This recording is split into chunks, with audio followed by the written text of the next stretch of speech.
I've been a massive Transformers fan for quite some time now, ever since the release of the 2007 film, which got me back in the game. It's been so long since we've had an entertaining Transformers movie, with its live action series being all over the place. However, that changes now with the release of Transformers 1. It's not only a Transformers movie done right, but also a very compelling story of the origins of Cybertron and how Optimus Prime and Megatron's relationship goes from brothers in arms to arch enemies. How this gem didn't get any recognition by almost anyone at all is unbelievable, as this is an amazing movie. The poor targeted age group and lack of marketing caused it to underperform at the box office, making only $129 million box office money worldwide on a budget of $75 to $147 million. Despite this, it's been getting some decent recognition nowadays, and it's way better than every live-action Transformers movie, instead being the closest since the 1986 movie. It's truly an underrated adventure, but sadly, we will probably never get a sequel despite its status in the fandom. So why would I recommend such a spectacle Autobot adventure to everyone? How does it stay faithful to its lore? And what makes it a major step up to its live action movies? In today's movie review, I'll be talking about Transformers 1. Let's see how it's more than meets the eye. Autobots, roll out. First off, the movie is a major shout out thanks to its outstanding character development for its beloved robots. For those who have been watching the live action movies and wanted to see all the Transformers in all their glory, this movie is for you, as they get some much needed spotlight here after the other movies kept shifting their focus away to human characters.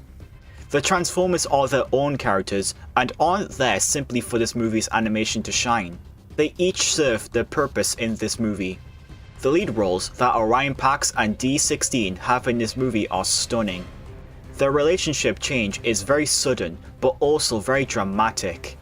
The scene where D16 accidentally shoots his cannon into Orion Pax's arm trying to kill Sentinel Prime is one of the darkest scenes in the Transformers franchise, and the emotional punch finally comes in when they turn into enemies. It's very easy to see why D16 felt betrayed and became angry. There are great narratives here that help us care for all of the characters, and at the end we obtain pity for both of the characters. I was so happy when the developers announced that this movie would give the Transformers major screen time away from its bland human characters.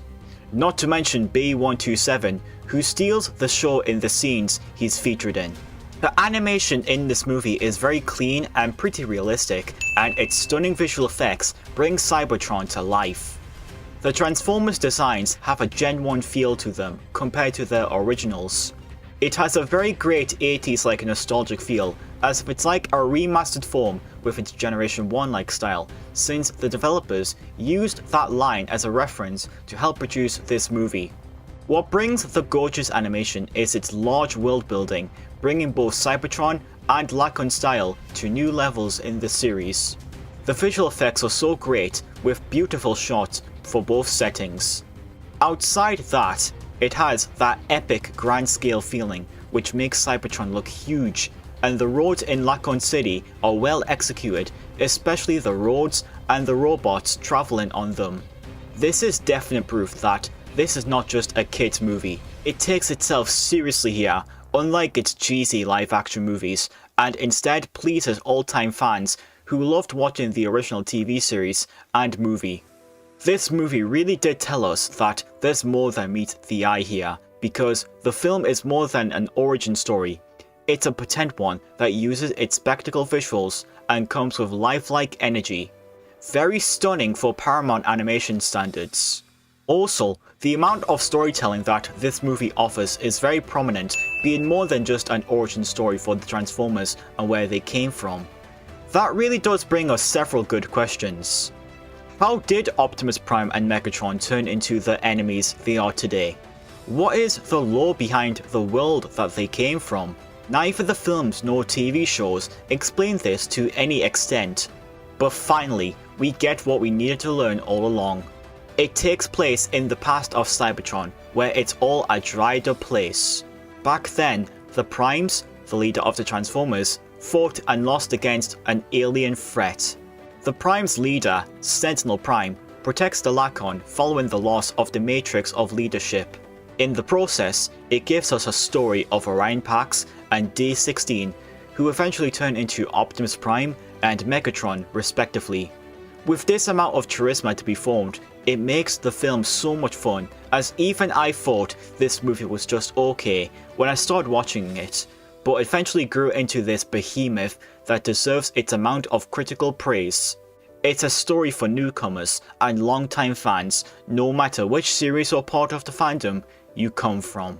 What this movie manages to achieve through its 8 rating, known as its targeted appeal, is a very balanced tone. As I said previously, this movie is all about the Transformers taking up the screen.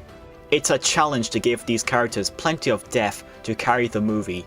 Since there are no human characters in this film, thank God, they need to carry their own arcs with mixed genres. They need to have some depth. Otherwise, this would have been one of the most boring animated movies ever. To avoid this, the developers developed the script with some good humour to fit very well with the Transformers. B127 will captivate younger audiences, a sense of seriousness that is used effectively for Orion Pax and D-16, and plenty of emotional depth that makes us cheer for these robots rather than forgetting about them. It's all a very smart move because it gives them some great character development. The tone has some adult themes that allow the film to take itself maturely many times whilst delivering the expected humour for young viewers. Lastly, the voice performances for all the young Transformers portrayed are superb and very fun to hang around with. The idea that this movie wanted to convey was to make the audience feel the characters' youth, because this film takes place way before any other Transformers movie / TV series. Because this is necessary for a film that focuses on an origin story, they couldn't use longtime Optimus Prime actor Peter Cullen rather than respecting him to a level of degree. Significantly younger actors are used, such as Chris Hemsworth as Orion Pax, Brian Tyree Henry as D-16, Scarlett Johansson as Elita 1, and Keegan-Michael Kay as B127. The A-list voice actors that they decided to choose are way more than one would think, since while yes, they are well-known faces across the film industry, they provide levels of charm to stick to their respective characters' personalities. It's a major strength that helps bring a ton of energy, and it's especially fun when the Transformers themselves begin to adapt to their transformative mechanics. It blends no faces with a strong sense of proper, in-depth storytelling, making it top-tier entertainment amongst the franchise. Transformers 1 has got to be one of the most underappreciated animated movies of all time. It's a Transformers movie done right, and sure, we've had Bumblebee, which sort of brought the franchise back to its routine, but that was more of a shot in the dark because franchise fatigue was already hitting for audiences after the release of Transformers: The Last Knight, an abomination in cinema history. This movie, however, blends some amazing character development with some gorgeous animation that sets itself apart from many animation companies. The storytelling is superb, making it more than just an origin story. The tone is absolutely balanced out, being surprisingly entertaining for all audiences.